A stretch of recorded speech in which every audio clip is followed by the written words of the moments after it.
Welcome to a dialogue on accountability in the digital age. A dialogue with representatives of a global, multi-stakeholder community. And I'm your host, Frits Bussemaker, and today I will have a dialogue with Nidal Bitar. Nidal, welcome to the program. Thank you for hosting me. Pleasure and honor to be with you today. Nidal, allow me to introduce you to our audience. You are a senior executive with over 25-year experience in the information technology and human capital development, based out of Jordan, and you are currently the Chief Executive Officer of the ICT Association of Jordan. That's not your only role. If people would research you, you have a number of very relevant roles in the IT space, not only in Jordan, but also in the region, like the President of the Advisory Council of the Arab ICT Union. Again, welcome to the program, and I would like to discuss with you the state of play of ICT in Jordan, and specifically look at your take on rules and regulations. Well, thanks for hosting me again, and it's an honor to be with you. And yes, it's a great opportunity for me to give you a very high level of what's happening in Jordan in regard to the digital economy and ICT sector. But I can start by the journey of the ICT sector actually started a long time ago, and it started maybe in end of 60s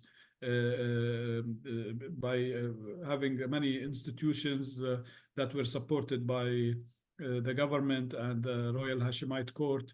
However, in 1999, His Majesty King Abdullah II became on throne, and he was new to the throne, and he had a vision to have Jordan as an ICT hub.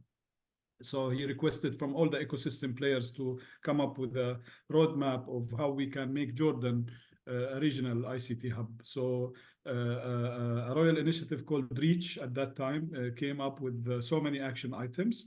One of these action items was to create a Ministry of ICT. There was no Ministry of ICT at that time. There was Ministry of Post, Transportation, you know, all these old things. Yeah. And also an umbrella for the private ICT sector, which became Intaj, which I'm the CEO of. So the mandate of the ICT Association of Jordan was really to boost this sector and to help growing the companies who work in this sector.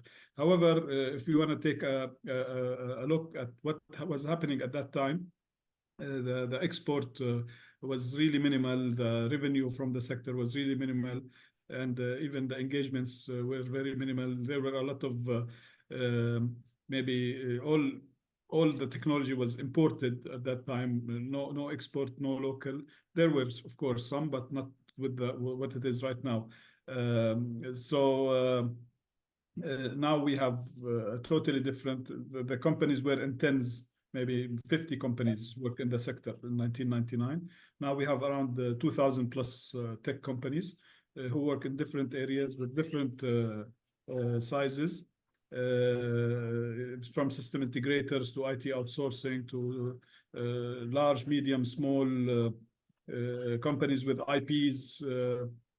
So we do have, and we are now exporting to most of the world, including the US or North America, Europe, the region, including the GCC countries, Saudi Arabia, etc. We have a great infrastructure, more than 89% internet penetration now. And when it comes to, and we graduate more than 7,000 people. You know, we're a country of around 11 million or less than 11 million people. And Jordan has no natural resources like many other countries in the region. So the only dependency is on the resources and on the talents. So we have been focusing on talents and creating talents who can really deliver what's needed with innovation. In year 2016, 17, also we managed to lobby to get great incentives for the sector's companies, such as reducing sales tax from 16% to 0% on any IT items, IT technology items.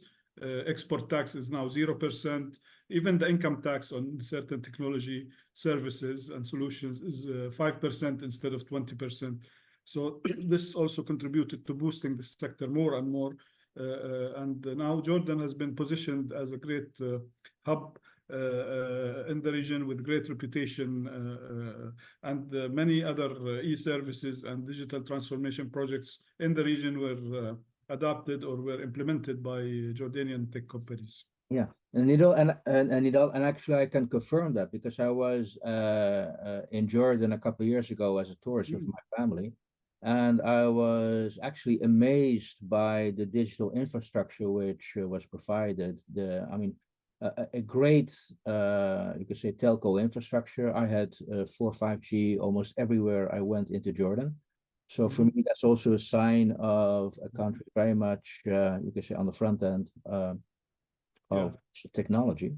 Yeah, and I would also like to add the startups, the ecosystem in Jordan.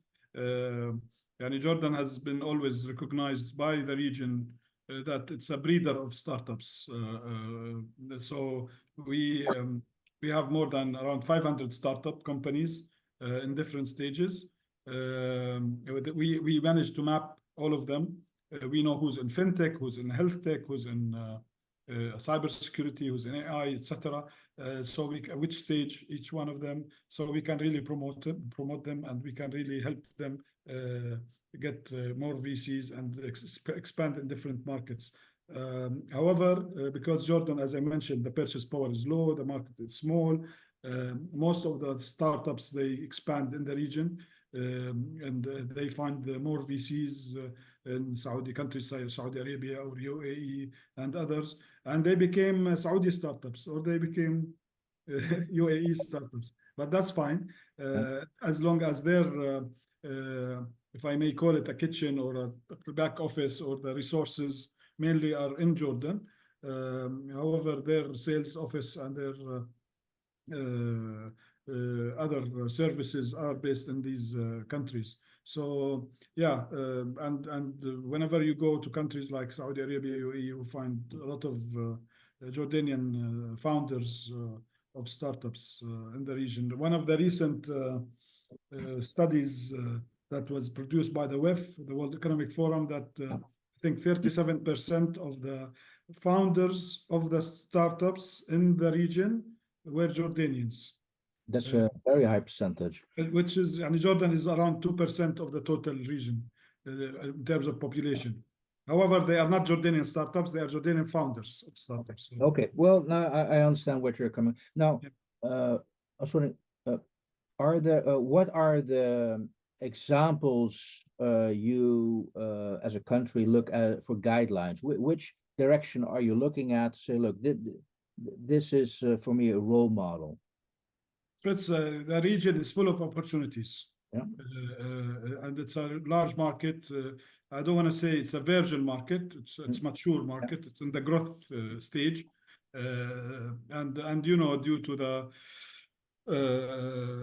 sometimes the unsustainability of certain things, such as what happened in Iraq, and now we see the vision of 2030 in Saudi Arabia, and now there is vision 2040 in Oman. They have so big plans to grow and to build more infrastructure and build more projects, and this requires ICT.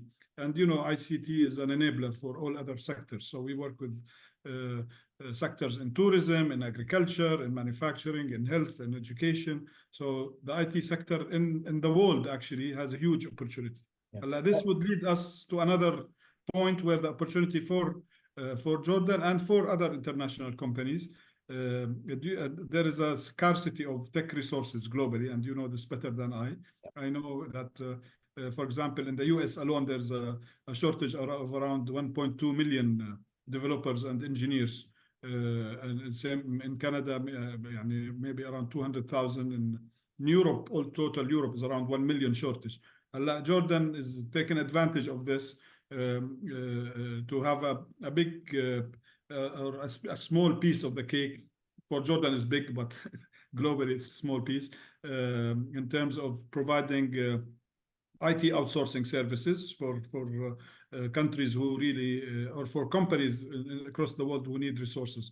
And we have managed to grow the number of people who work in the tech sector in Jordan from 18,000 people in year 2018 to around 46,000 people in 2022. And this is due to the collaboration that has been happening between Intaj and the Ministry of Digital Economy and Entrepreneurship in Jordan and other stakeholders, of course, to really ensure the reskilling, the upskilling of the talents, and also work closely with the universities to ensure that the supply is there and the demand to be also identified properly. So Nidal, Jordan has a homegrown education system, so you develop your own IT professionals? Yes. Actually, we have I forgot the number, but around 30 plus, maybe 35 universities plus 51 community colleges. When you go and see the departments of IT and technology and cybersecurity and AI and these, you'll find the faculty members who were all came from abroad with their PhDs, and they are young, passionate professors, really to provide the recent education, recent technologies for them. However, sorry, go ahead. No, just wondering, a bit of a tangent, but I'm curious because I know some countries are debating, should we have a separate Ministry of Information Technology, yes or no? Because it's such pervasive in all other areas, some argue you cannot have a separate Ministry of Information Technology. So just wondering if you could share, if you're able to share, take us, yes. How does the Ministry of Information Technology relate to a Ministry of Finance or Ministry of Economics? Is it an enabler or does it provide guidelines? How does that work? That's a very, very good point. Thank you. Actually, now we used to have, until I think 2019 or 18, we used to have a ministry called the Ministry of ICT, Ministry of Information Communication Technology. And the government decided to come up with a new name with new mandate. They called it Ministry of Digital Economy and Entrepreneurship. So to become more, to have a bigger role than just ICT. The mandate of this ministry is to be an enabler for the ecosystem in Jordan and to work and with other stakeholders to provide even incentives for any company in Jordan or who want to work in Jordan, whether regional, international, or local, with incentives, for example, for talent subsidies for salaries, even subsidies and grants for expanding the business outside Jordan, even subsidies and grants for gig economy, because gig economy is also growing now and it's needed in the domain of digital economy. So now the theme is digital transformation. And here we're talking about, this leads us to financial inclusion, for example, which is fintech. Fintech also is growing in Jordan. Jordan is becoming a good role model amongst the countries in regard to fintech, with collaboration with the Central Bank of Jordan. Now Central Bank of Jordan also is involved in the digital transformation related issues, especially in the financial sector. For example, they just launched recently a reg tech sandbox at the Central Bank of Jordan, and to attract startups to come and test and do all what's needed there.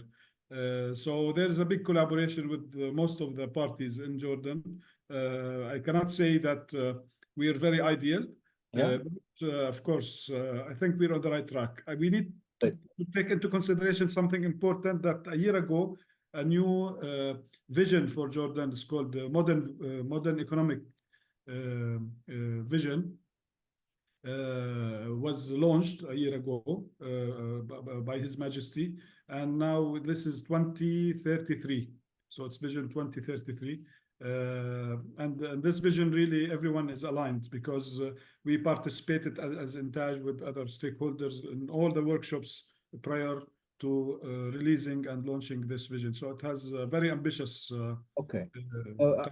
You've made clear what the role of the roles of the Ministry of Information Technology. I'm assuming Jordan also has a Ministry of Justice. Yes, of course.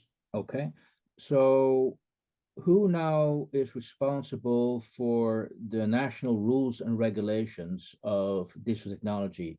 Is that the Ministry of Justice, which is traditionally where it is, or does the Ministry of Digitalization play a role? No, actually, yeah, that's a very good question. There's MODI, which is Ministry of Digital Economy Entrepreneurship, and there's the TRC, which is the Telecom Regulatory Commission.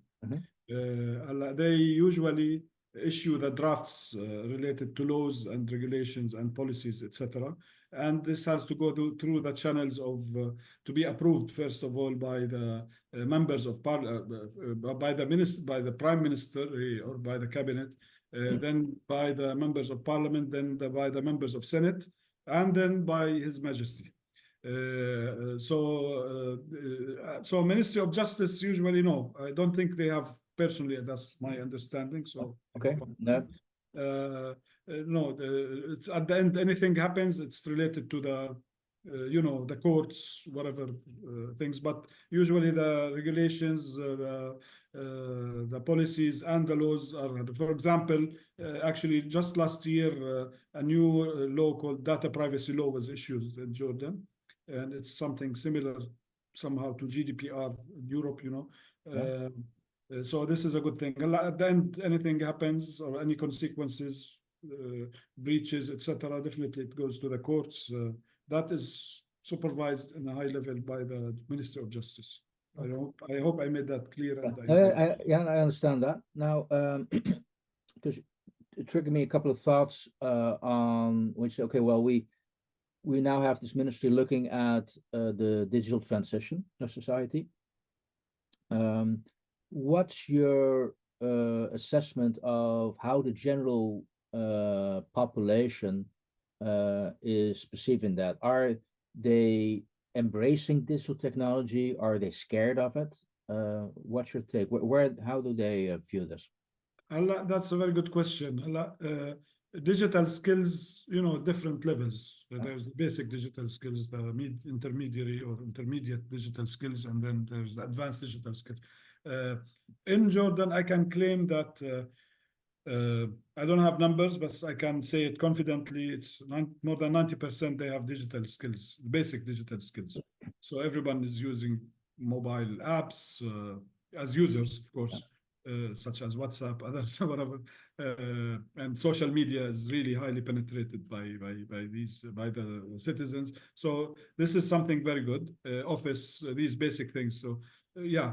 When you go to the more advanced digital skills, as mentioned, this is the role of schools and the role of universities and bootcamp providers and etc.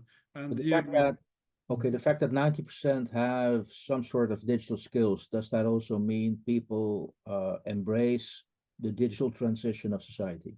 Yes, absolutely. And even now we started. So I have to confess that though we were the first country in the region to initiate the idea of importance of having an e-government in year 2000, early 2000s, but we were not very successful towards that vision due to many factors. One of them was resistance of change of many stakeholders and others. But at the same time, the Jordanian tech companies, they managed successfully to implement e-services and e-governments in other neighboring countries. However, in the past 3 years, we started really with a good momentum led by the Ministry of Digital Economy Entrepreneurship, and of course that's due to the advocacy of Intaj and with other stakeholders to really that it's a must. Now we have really a good role model. We have a very successful e-services in Jordan. As mentioned, everything now is digital. The number of users of these e-services is increasing rapidly, and there is a big embracement by the citizens to adopt these new services and use it in a digital way. Okay. To what extent are you aware if citizens in general are concerned or not concerned about questions like data privacy, security of their information? Actually, that's a very good question. As mentioned, now we managed to get the new data privacy law approved last year. Yeah. And we did a lot of lobbying, by the way, as Intaj with other stakeholders to make it in a way that should be satisfactory for the private sector and for the public sector. You know, these things take a long time. It took about 2 years to make it happen. So now it's there. In regard to cybersecurity, and thank you for raising this because I wanted to say it. Also in 2019, 2019, actually, a new national strategy for cybersecurity came and approved, and a new cybersecurity law also is there. Also, this includes establishment of the National Cybersecurity Council. Okay. I'm a member, by the way, in this National Cybersecurity Council representing the private sector, because, you know, in such National Cybersecurity Council, there are a lot of representatives from different domains, such as security related agencies in the country, Central Bank of Jordan, government, academia is there. So I'm representing the private sector in this National Cybersecurity. And there is the National Cybersecurity Center. National Cybersecurity Center now is doing a lot of regulations, a lot of policies to organize this sector and to ensure the protection of the citizens and the entities in Jordan, whether private sector or public sector. Okay. And okay, so you've arranged or there is a cybersecurity law in practice.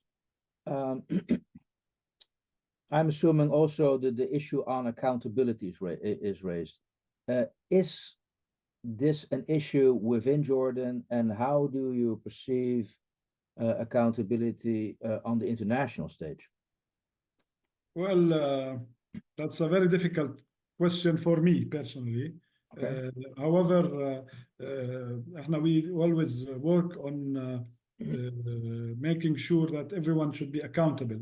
As I mentioned earlier, there is the modern economic vision that is very clear, and it has targets, KPIs, etc. And we want to hold parties who implement any of the items within this vision accountable. I don't know if I understood your question properly, and this is clear. But yeah, we act at Intaj as sometimes, most of the time, as watchdogs to ensure that things are moving in the right way. We always raise red flags when needed for anything that maybe it's delayed or not accomplished or not things like that.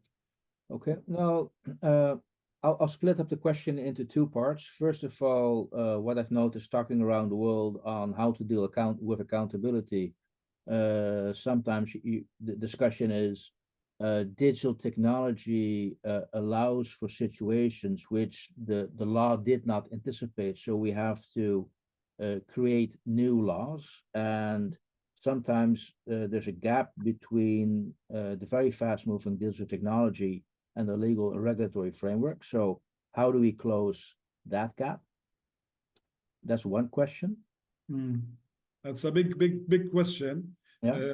I think it's important, and you know, digital tools always are there to achieve such things.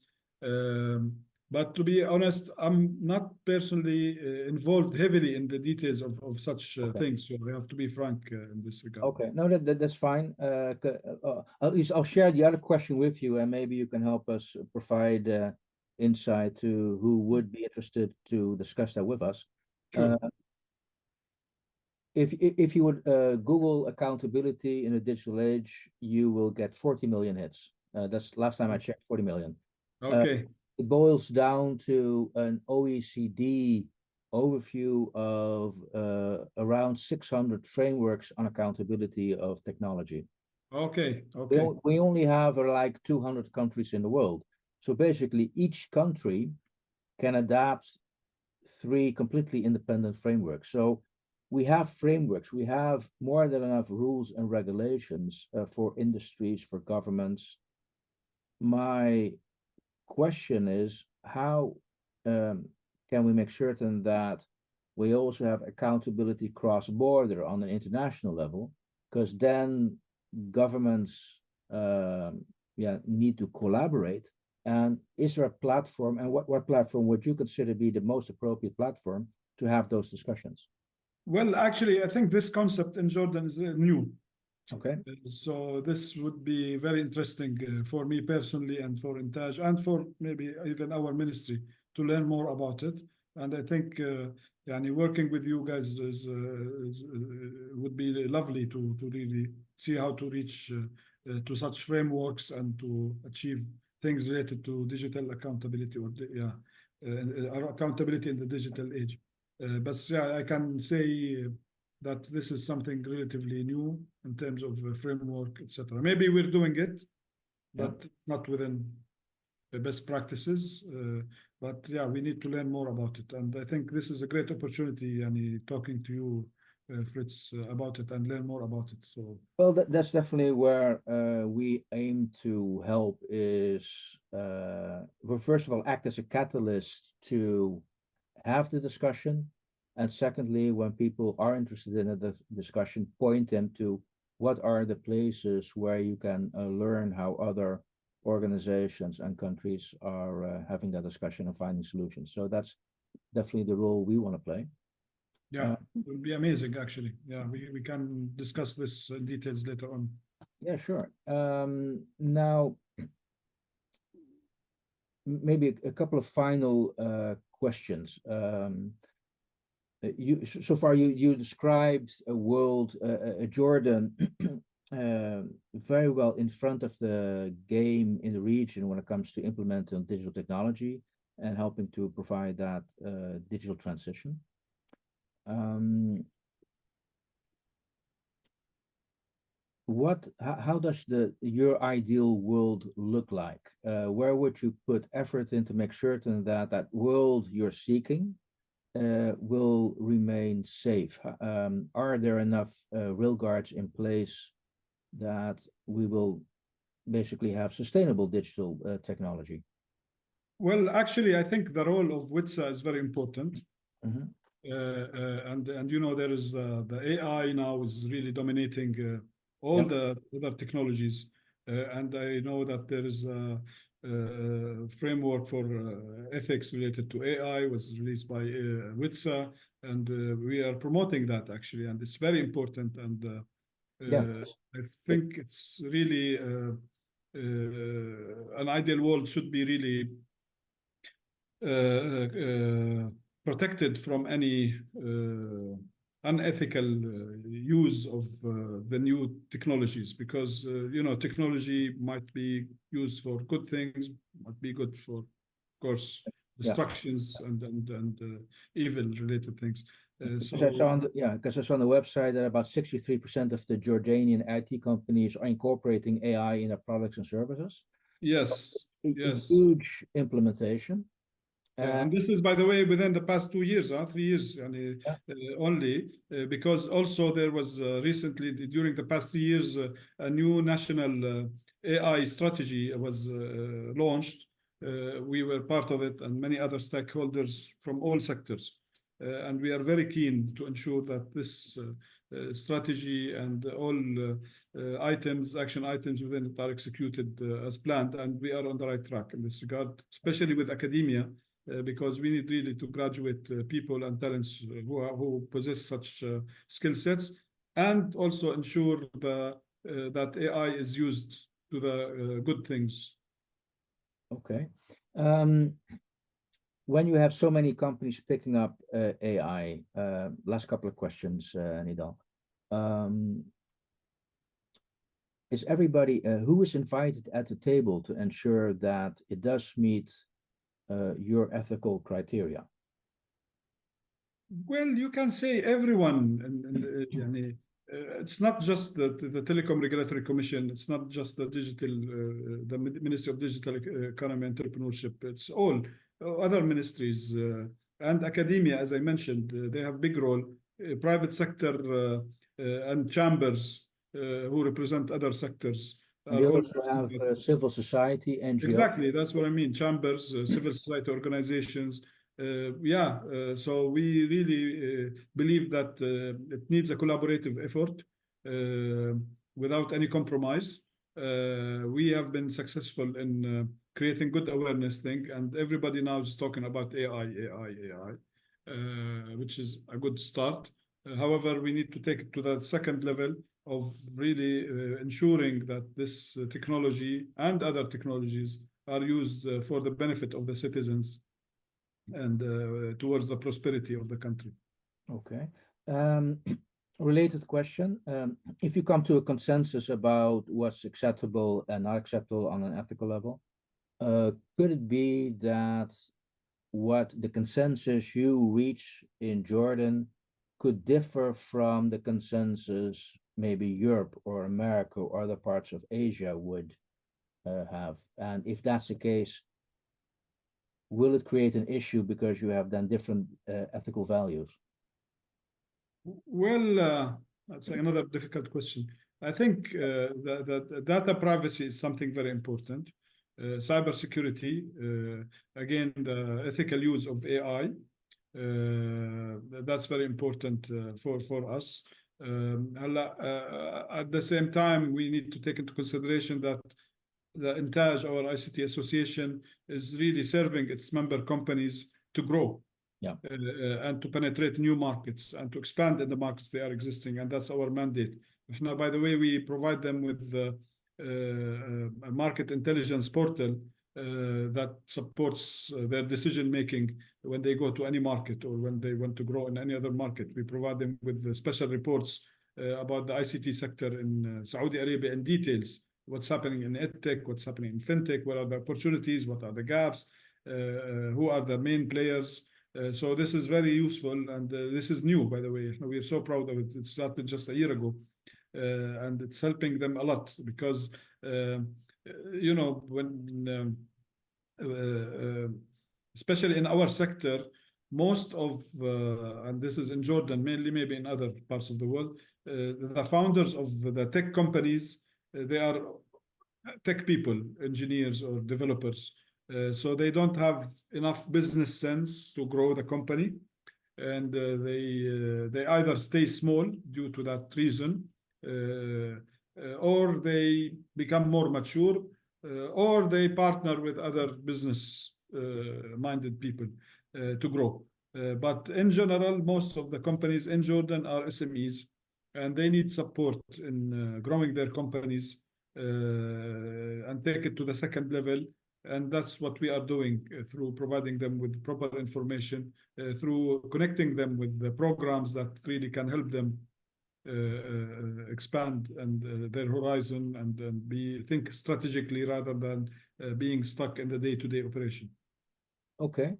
Nidal, I really want to thank you for taking us along the very vibrant IT community in Jordan.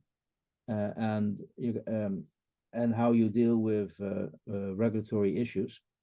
So I want to thank you so much for your time with us, and we'll definitely, hopefully, that also we can help you provide access to and knowledge and networks which will help you define relevant rules and regulations. So thank you so much. Amazing. Thank you so much for your time and for the wonderful conversation, actually. Thank you. Bye-bye.